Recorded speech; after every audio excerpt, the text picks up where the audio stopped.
Hey guys, Mike here, the Detroit Borg, with my review of the Amazon Fire TV Stick, essentially a scaled-down and cheaper version of the Amazon Fire TV set-top box. Similar to the Roku streaming stick and Chromecast, this is a thumb drive-sized device that plugs into an HDMI port and essentially disappears from view behind your TV. This is priced at $39, which slots right between the $35 Chromecast and the $49 Roku. The Fire TV Stick is most similar to the Roku stick, providing a full on-screen interface with an included remote controller. However, the Fire TV offers features like voice search and some gaming options. The Chromecast lacks an on-screen interface and is dependent on the mobile device running Android or iOS for its content and control. Now, the Fire TV Stick has some fairly low specs with a 1 GHz dual-core CPU, 1 GB of RAM, 8 GB of internal storage, and a Broadcom GPU. The Amazon Fire TV is spec'd closer to a modern tablet, with a quad-core Snapdragon processor clocked at 1.7 GHz, 2 GB of RAM, and 8 GB of internal storage, along with an Adreno 320 GPU. Now, this means that the Fire TV Stick is limited to very lightweight casual gaming, unlike the set-top box, although both devices fully support 1080p HD video and Dolby Digital Audio over HDMI. Inside the packaging, we'll find the Fire TV Stick, which is very similar in size to the competing products. The Fire TV Stick requires external power, so we'll find a micro USB port on the side. We also have the included Bluetooth remote controller, which features a D-pad with a center click, and the essential navigation controls right below that, which includes back, home, and options. And of course, we have a row of standard media control buttons. This remote is a scaled-down version of the Fire TV remote and lacks the voice search button, but you can purchase the voice-capable remote separately for $30, which will enable voice search on your Fire TV Stick. Alternatively, you can also use the free Fire TV app on your phone, which I'll demonstrate in this video. Now, as always, we have a quick start guide explaining the accessories, controls, and features, and how to connect everything up to get it started. Below that, we'll find a fairly long micro USB cable to power the stick, which should cover the distance from your TV to the power source pretty easily. We also have an HDMI extender, which will allow you to connect your Fire TV Stick if the HDMI port is in a hard-to-reach location, as it is on my TV. We also have a fairly compact 5-watt power adapter with folding prongs. Now, you can use a USB port on the back of the TV to power the stick, but they do recommend connecting the power supply to the wall for best results. And lastly, we have a set of AAA batteries for the remote controller. Now, if you're powering your Fire TV Stick through the TV's USB port like I am, you will get a warning encouraging you to use the included power supply.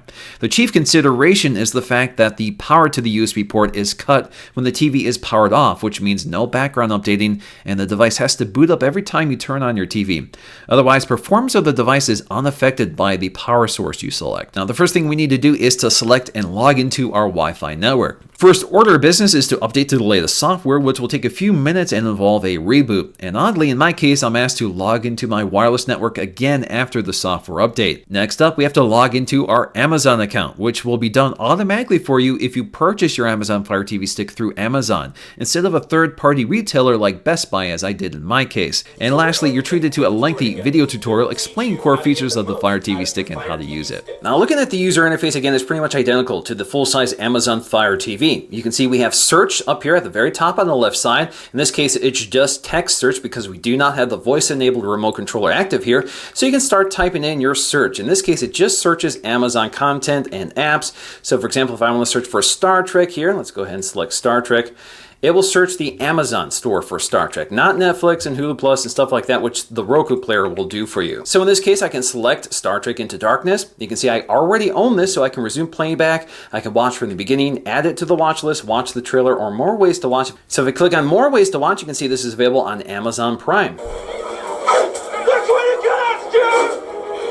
Now, when you begin playing back video, it does take a while for the resolution to ramp up, so it kind of buffers it, but it does play it right away, and you will see sharper resolution if you just give it a minute. Of course, it all depends on your internet speed. Now, of course, I can pause video, resume it. I also have the options button here, so that gives me options to things like caption and watch from the beginning. So if I select watch from the beginning, jump it back to the front. We also have our captions here, which has some additional options, so you can change your font size, your subtitle presets, so you can change the coloring of the fonts and that sort of thing. You can also tap and hold to scrub forward. Now, it doesn't scrub live while you're watching it, but you get a little preview window in the lower corner here. If you want to speed up your scrubbing, just hit the fast forward button again and continue clicking it until you get to the speed you want. When you're done, just select and it resumes where you scrubbed to. Now, somewhat similar to the Amazon Fire tablet, you have a recent row, which is basically a carousel of all your recently accessed media and apps. So you can see we have music, TV shows, apps like Netflix, games, and that sort of thing will all appear here in chronological order, so you can quickly access them. Now, if you select one of these items, like American Horror Story here, I can remove it from recent, or if I go to one of these apps like Netflix, I can go to more info to find out more about this app. So I can see an overview, I can see the app details, I can see reviews for this app, and similar apps. The home screen also includes things like featured apps and games, recommended movies and TVs based on the content we've watched. You can also see we have featured movies and TV, best of Prime, HBO collection on Prime, top movies, TV and TV on Prime, shop new releases, top free games, and recommended apps and games. So getting back to our left column, under Prime Video, we'll find everything that's available to Prime customers. You can see recommended TV shows that we can watch with our Prime membership. So we can watch Sons of Anarchy, Orphan Black, Grimm, and that sort of thing. And of course, you can also search for content you may want instead. Now, if you're a Prime member, you can watch these free of charge, or they're included with your subscription to Prime. So you can see we can resume this episode. We can buy the entire season, but that's not necessary because I can watch it live right now. Now, under movies, we'll find things that we can rent or purchase. So, for example, I have recommended movies based on stuff I've watched recently, and as you can see, because I was watching American Horror Story, I get all these horror-related titles. You can see Best of Prime movies here, so these are all Prime movies. If we select this, I can watch these without paying for them, but if you're not a Prime member, you can rent them or purchase them. Now, if we get to some newer releases, like under Top Movies here, like Guardians of the Galaxy, if you select this, you can see we have to purchase that right now. It's not available to rent, but you can watch the trailer or add it to your watch list. So let's go ahead and add it to our watch list so we can take a look at that a bit later.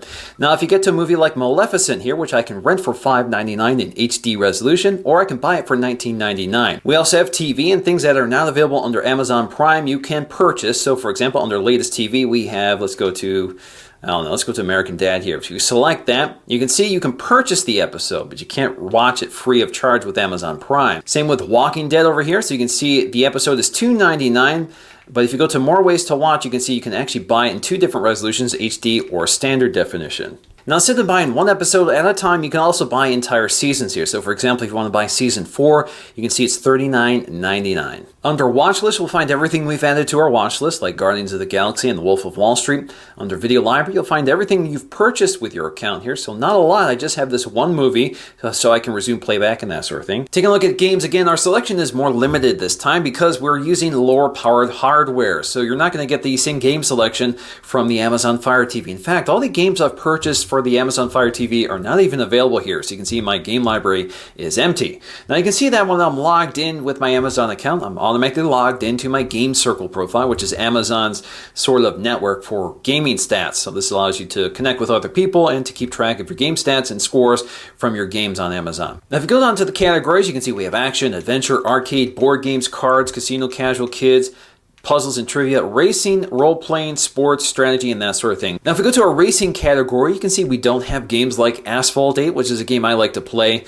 that's because it's too demanding for this hardware. Now, if you look at the top here, you can select games that work with the Fire TV remote or the game controller, and as you can see here, it does limit your game selections when you select one or the other. Now, let's go ahead and select a game here. So let's go with this one. This one is highly rated. It's only $1.99 or 199 coins, and I happen to have 2,500 coins, so this is free to me. So let's go and buy that. So when you have one of these game apps, you can see your game circle. You can see an overview of this app. You can see game details, reviews of this game, and similar games as well. So this is a pretty basic game that works with the included remote controller, but of course you could also use the game controller as well.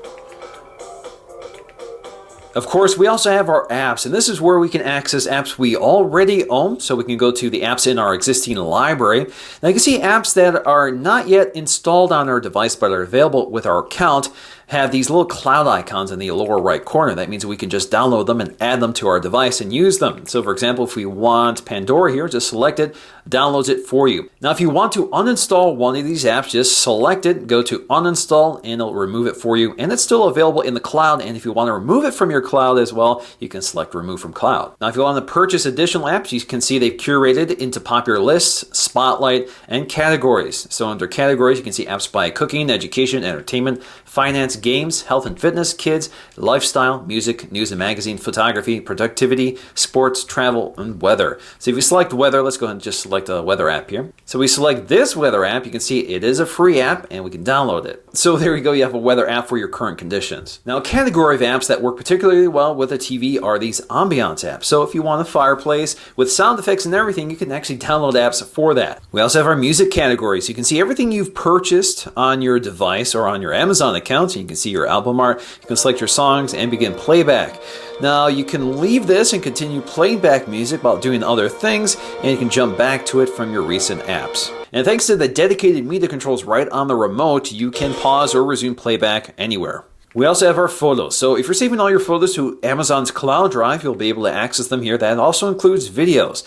And then finally, we have settings. Now under settings, you'll find displays and sounds, and this is where you can adjust your screensaver. So you can see we can select our screensaver gallery. So we can use Amazon's collection of 194 images, or we can use images from our camera roll. So you can see most recent and camera roll are basically the same. These are the photos taken on my Amazon Fire Phone, which I reviewed quite a few months ago. You can see we have our slide style. So we have pan and zoom, dissolve, and mosaic. We have our speed as well as our start time from 5 minutes to all the way up to never if you prefer. And then you have your shuffle, whether you want that on or off. Under display, you can see we have video resolution set to auto, or you can calibrate it manually. Under audio, we can turn off our navigation sounds. We can also select our Dolby Digital output, and here we can turn on Dolby Digital Plus Automatic, which will automatically select the best audio for whatever device you're connected to. We also have Dolby Digital Plus off, so if you want to turn it off entirely, you can, and you can also manually turn on Dolby Digital Plus over HDMI. We can also enable display mirroring mode for the Fire TV. This will allow you to use Miracast devices like a Samsung Smart TV to broadcast the display of that phone and the audio right on your Amazon Fire TV. So this works really well. Now, unfortunately, this does not work with Google Cast or Apple's AirPlay.